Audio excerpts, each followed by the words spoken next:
मित्रों नमस्कार, मैं के दीक्षित एक बार फिर हाजिर हूँ बेबाक राय बेबाक बोलकर मंच पर। मित्रों, मैं आपको एक दुख भरी दर्द भरी कहानी बताने जा रहा हूँ। एक पिता की बेटी लाडली, जिसकी 7-8 साल पहले उसने शादी की थी, ये सोच करके शादी किया था कि मेरी लाडली बेटी जो मेरे दिल का टुकड़ा है, वो जहाँ मैं शादी कर रहा हूँ वो खुशी रहेगी और वो वहाँ अपने सपनों का घर बनाएगी। परंतु ऐसा नहीं हुआ।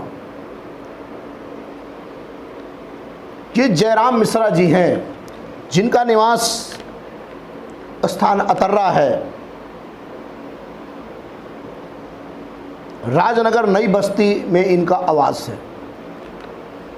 इन्होंने अपनी बेटी का ब्याह आज से 7-8 साल पहले गुढ़ा के एक दीक्षित परिवार के यहाँ किया। जैसे एक पिता के अरमान होते हैं कि अपने औकात से ज़्यादा लोग अपनी बेटी को दान दहेज जो भी होता है वो देते हैं, परंतु उस दान दहेज से वह परिवार खुशी नहीं था। लगातार बेटी अपने माँ से, पिता से, अपने ससुराल वालों के बारे में जानकारी देती थी कि किस तरह से मुझे दहेज से के लिए मारा पीटा जाता है, मेरा उत्पीड़न किया जाता है, मुझको खाना नहीं दिया जाता और खाना भी दिया जाता है तो जैसे ऐसे अपमानजनक शब्दों के माध्यम से और इसके बाद भोजन दिया जाता है। ऐसी परिस्थिति में उसने जिल्लत की ज़िंदगी जी और इस बात की उन्होंने अपने पिता और माता से लगातार शेयर करती रही। अचानक एक दिन ऐसा हादसा उस लड़की के जीवन में आता है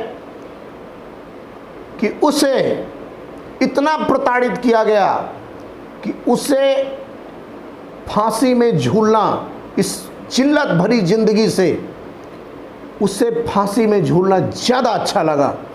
आप ही बताइए, आदमी जब अपनी मौत को स्वीकार करने के लिए संकल्प करता है तो जरा प्रयास करिए कितनी पीड़ा रही होगी उसके दिल में, कितना उसका मानसिक संतुलन बिगड़ा होगा, कैसे उसने उस मृत्यु को वर्ण करने के लिए वो सोचा होगा, विचार किया होगा।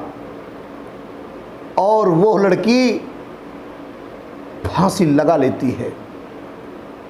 उसका पिता फांसी लगाने के बाद जाता है, बेटी को नीचे उतार लिया गया होता है, उसका गला कटा हुआ होता है और पोस्टमार्टम रिपोर्ट में भी यही आता है कि नहीं, उसने फांसी लगाया है। परंतु धन्य है मेरे कलिंगर थाना की पुलिस, उन्होंने एफआईआर नहीं दर्ज की, क्योंकि ससुराल वालों ने मनगढ़ंत कहानी बनाई और मनगढ़ंत कहानी में उन्होंने बताया कि ये दिमागी संतुलन खराब था, दिमाग का इलाज होता था। और ये बात उन्होंने नरनिशियों को भी बताई, लड़के पक्ष वालों ने, और यही बात उन्होंने कालिंजर एसओ को भी बताई। उन्होंने यह बात भी बताई कि लड़की के एक लड़का हुआ था जिसकी मौत हो गई थी, उसकी दुखद मृत्यु के कारण उसने आत्महत्या कर लिया। आप ही जरा विचार करिए, कल्पना करिए, जिसके 2 पुत्र हों पहले से, वो एक पुत्र अगर खत्म भी हो जाता है तो कैसे विक्षिप्त हो जाएगी।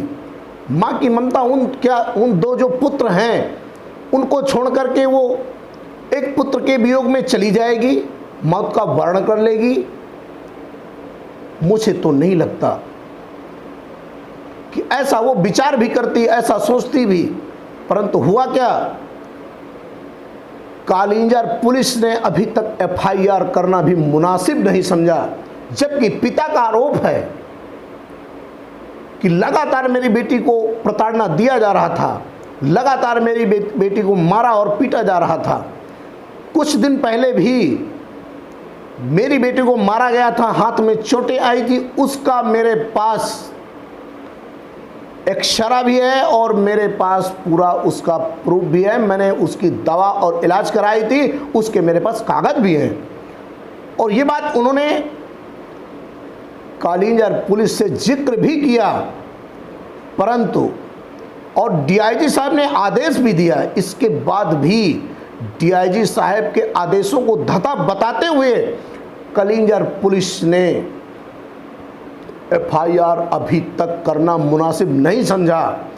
क्या उस लड़की को जिसने मौत को गले लगा लिया, जिसको मरने के लिए मजबूर कर दिया गया, क्या उस लड़की को न्याय नहीं मिल पाएगा? चला विचार करने वाली बात है। क्या वास्तव में कानून समाप्त हो गया है या कानून सिर्फ पैसे वालों के लिए बचा है? जिनके पास पैसा है, क्या कानून सिर्फ उन्हीं की मदद करेगा? आप सुनिए एक पिता की दर्द भरी कहानी। क्या नाम आपका? जयश्याम मिश्रा नाम है। मिश्रा जी, क्या मामला है आपका? मेरी बेटी पूजा बुढ़ा में ब्याही थी।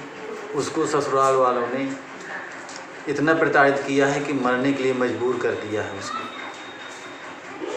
और मैं हर जगह गया हूँ, थाना कालिंजर भी गया और एसपी साहब के यहाँ भी गया, सीओ साहब के यहाँ भी गया, डीआईजी साहब के यहाँ गया, लेकिन अभी तक मेरी कोई सुनवाई नहीं हुई, कोई एफआईआर तक दर्ज नहीं की गई।